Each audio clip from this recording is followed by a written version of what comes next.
2030 সনে ফ্রান্সের একটি কোম্পানি নবীজি সাল্লাল্লাহু আলাইহি সাল্লাম যে বক্তব্যটি দিয়েছিলেন হুবহু শোনাবে। ফ্রান্সের ওই কোম্পানির দাবি হচ্ছে আমরা যে কথাগুলো বলে থাকি বাতাসের মধ্যে সেই কথাগুলো থেকে যায়। এই যে আমরা এখন কথা বলছি বাতাসের মধ্যে এই কথাগুলো সব থেকে যাবে, এগুলো মুছা যাবে না। আপনি যদি একদিন, দুদিন, 3 দিন, বছর, 100, 200, 300, 400, 500 বছর আগে এখানের কথাগুলো অ্যানালাইসিস করতে করতে নবীজি সাল্লাল্লাহু আলাইহি সাল্লাম 1 লক্ষ লোক নিয়ে কথা বলেছিলেন। এই 1 লক্ষ মানুষের সমাগমে যে কথাগুলো বলেছিলেন, হাজ্জাতুল ওয়াদা, বিদায় হজের ভাষণ হিসেবে যে ভাষণ প্রদান করেছিলেন, সেই কথাগুলোই বাতাস থেকে তারা তুলে এনে আমাদেরকে শোনাতে চায়। আপনারা সবাই যখন খুশি হচ্ছেন একটু চিন্তা করেন দাজ্জালের ফিতনাময় এই সমাজের ভিতরে কি পরিমাণ ফিতনা হিসেবে এই ফিতনাটা এখন আসবে। রাসূলের কথার ভিতরে নানা কথা তারা ঢুকিয়ে দিবে, রাসূলের কথা বলে চালিয়ে দেওয়ার চেষ্টা করবে।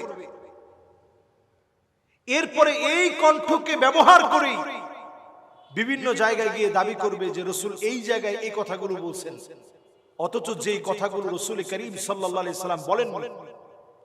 এখন আমি যদি এই বিষয়ে আবেগী হয়ে যাই, ওমান কাযাবা আলাইয়া মুতাআম্মিদান ফালিয়াতাবাওয়া মাকআদাহু ফিন-নার, যেই লোকটা নবী করিম সাল্লাল্লাহু আলাইহি সাল্লামের ব্যাপারে এমন কথা বলবে যে কথা আমার রাসূল বলেন নাই, সে যেন তার জায়গাটা জাহান্নামে করে নেয়। মাআযাল্লাহ। এজন্য আল্লাহর কাছে পানাহ চাইতে শিখেন।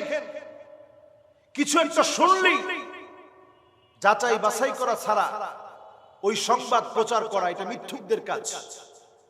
কাফা বিল মারই কাযিবান আই ইউহাদ্দিসা বিকুল্লি মা সামিআ, যা শুনবেন তাই প্রচার করবেন না, আগে যাচাই বাছাই করে। সারা ওয়ার্ল্ডই দেখছে এখন এই ভিডিওটা নিয়ে খুব তোলপাড় করতেছে যে আমাদের রাসূলের কণ্ঠ শুনুন। একটু চিন্তা করে দেখেন, প্রযুক্তির দিক থেকে সবচেয়ে যারা এগিয়ে তারা হচ্ছে ইহুদিরা। তাহলে কেন তারা মুসা আলাইহিস সালামের কণ্ঠটা বের করে নেয়? কেন তারা হারুন আলাইহিস সালামের কণ্ঠ বের করে নেয়? ইয়াকুব আলাইহিস সালামের কণ্ঠ কেন তারা বের করে নেয়? দাউদ আলাইহিস সালামের কণ্ঠ কেন তারা বের করে নেয়? এমন কি খ্রিস্টানরা কেন ঈসা আলাইহিস সালামের কণ্ঠ বের করছে না? সব বাদ দিয়ে হঠাৎ করে তারা রাসূল করিম সাল্লাল্লাহু আলাইহি সাল্লামের কণ্ঠ বের করবে।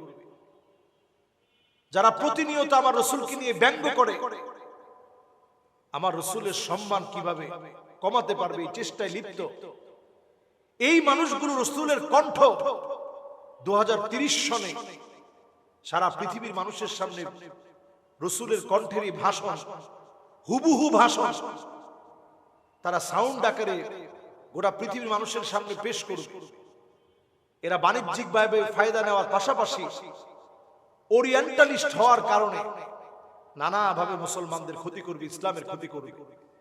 এজন্য এখন থেকে আমাদের সজাগ সচেতন হতে হবে। কোনোভাবেই তাদের এই জাতীয় কর্মকাণ্ডের প্রচারক হওয়া যাবে না, বরং সচেতনতা বৃদ্ধি করে আজকের এই ভিডিও ছড়িয়ে দিয়ে আমাদেরকে সজাগ করতে হবে। কোনোভাবেই তারা মুসলমানদের বন্ধু হতে পারে না, তারা আমাদের পক্ষে কোনো কাজ করবে না। এই জাতীয় ভিডিওর সাথে আমাদের ইসলামের কোনো সম্পর্ক নাই। এগুলো আমাদের জন্য নয়, বরং তারা এই ফিতনা, দাজ্জালের ফিতনা দিয়ে আমাদেরকে ধ্বংস করার চেষ্টা করবে।